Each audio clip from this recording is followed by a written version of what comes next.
Assalamualaikum warahmatullahi wabarakatuh. Perkenalkan, saya Putri Paramita Diani dari 8 Kiman Faktor akan mempresentasikan mengenai Total Productive Maintenance atau TPM.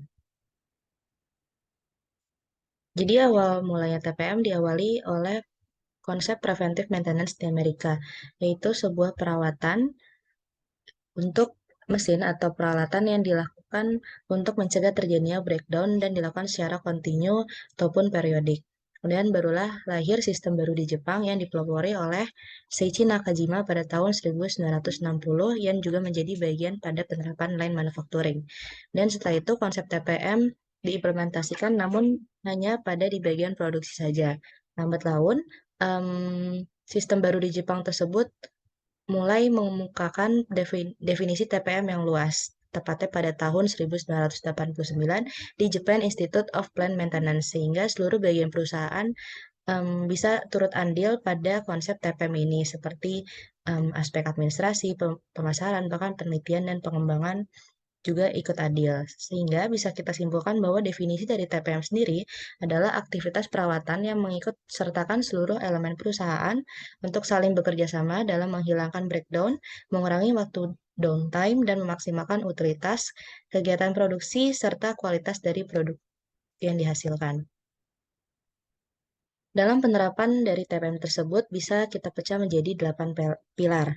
Yang pertama ada autonomous maintenance, yang kedua ada continuous atau focus improvement, yang ketiga ada plain maintenance, keempat ada quality management, kelima ada education dan training, dan kelima ada health, safety, and environment, yang ketujuh ada office TPM, dan yang terakhir ada development management.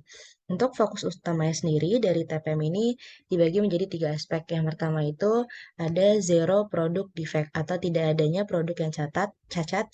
Dan yang kedua ada zero equipment unplanned failures atau tidak adanya kerusakan peralatan yang tidak terdeteksi sebelumnya. Dan yang ketiga ada zero accident atau tidak ada kecelakaan kerja.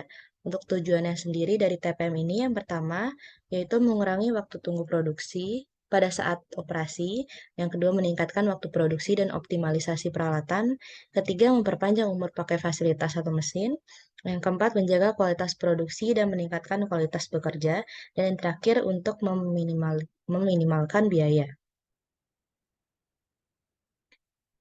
Untuk em, pilar TPM yang pertama atau autonomous maintenance atau bisa kita sebut perawatan otonomus, ini adalah pemberian tanggung jawab perawatan rutin kepada operator, seperti contohnya yaitu pembersihan mesin, pemberian lubrikasi atau minyak, dan inspeksi mesin.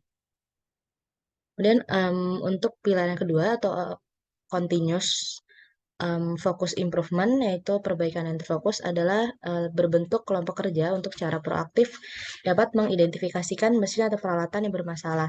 Dan outputnya adalah untuk memberikan solusi atau usulan-usulan perbaikan.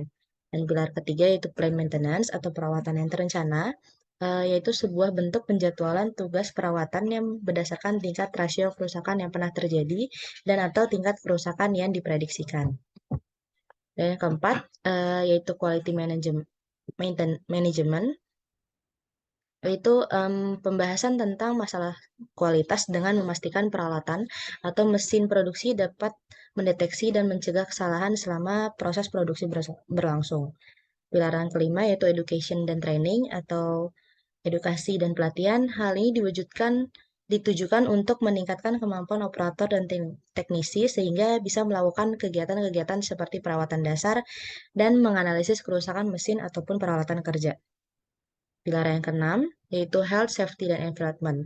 Seluruh perusahaan diwajibkan untuk menyediakan lingkungan yang aman, sehat, serta bebas dari kondisi berbahaya sehingga tercapailah target yaitu tadi zero accident atau tidak adanya kecelakaan kerja di perusahaan.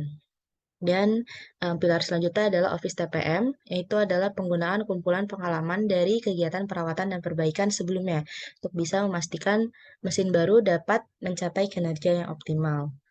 Untuk pilar yang terakhir atau Development Management, hal ini adalah seluruh pihak dalam organisasi atau perusahaan dapat memiliki konsep dan perspektif yang sama, baik itu dari staf administrasi, produksi, perencanaan, pembelian, keuangan, bahkan penelitian dan pengembangan juga yang lain-lainnya. Nah, untuk implementasi dari TPM ini sendiri, langkah-langkahnya itu yang pertama, identifikasi area. Hal ini ditujukan untuk membantu karyawan untuk bisa beradaptasi dan menerima sistem baru yaitu TPM tersebut. Dan yang kedua, mengembalikan peralatan ke kondisi prima.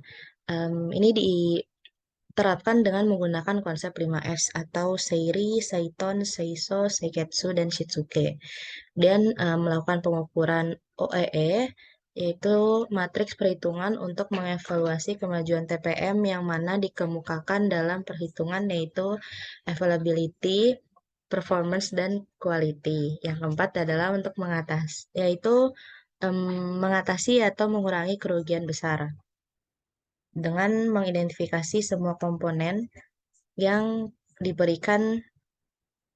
Kemudian ditentukanlah interval awal dan menciptakan sistem umpan balik. Yang terakhir yaitu dengan menerapkan pemeliharaan yang telah direncanakan. Sekian presentasi dari saya, kurang lebih mohon maaf. Wassalamualaikum warahmatullahi wabarakatuh.